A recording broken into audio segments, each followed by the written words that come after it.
नमस्कार सहकारी मित्रांनो, माझ्या यूट्यूब चॅनलला आपल्या सर्वांचे पुनश्च एकदा हार्दिक स्वागत आहे.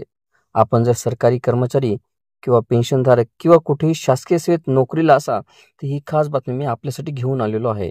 पण तत्पूर्वी आपण आमच्या चॅनलवर नवीन असल्यास चॅनलला निश्चितच सबस्क्राईब करा आणि बेल आयकॉनला प्रेस करून ऑल नोटिफिकेशन्स ऑन करा, जेणेकरून आपल्याला व्हिडिओचे सर्व नोटिफिकेशन्स हे सर्वात अगोदर हे प्राप्त होतील. नमस्कार मित्रांनो, राज्य परीक्षा परिषदेमार्फत सध्या नवीन शिक्षक पात्रता परीक्षा अर्थात TET परीक्षा घेण्याची जोरदार तयारी करण्यात येत आहे.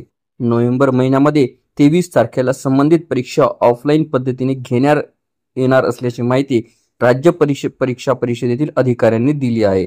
राज्यातील प्राथमिक व माध्यमिक शाळांमध्ये इयत्ता 1ली ते 5वी आणि 6वी ते 8वी साठी सर्व व्यवस्थापन, सर्व परीक्षा मंडळे, सर्व माध्यम अनुदानित, विना अनुदानित, कायम विना अनुदानित आदी शाळांमध्ये शिक्षण सेवक शिक्षक पदावर नियुक्तीसाठी उमेदवारांना TET उत्तीर्ण होणे आवश्यक ठरणार आहे. त्यासाठी परीक्षा परिषदेकडून दरवर्षी संबंधित परीक्षा ऑफलाईन पद्धतीने घेण्यात येणार आहे.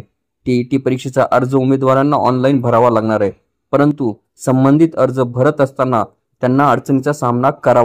व्हिडिओला सविस्तर बघण्यासाठी कृपया डिस्क्रिप्शन बॉक्समध्ये दिलेल्या लिंकवर क्लिक करा आणि संपूर्ण व्हिडिओ पाहावा.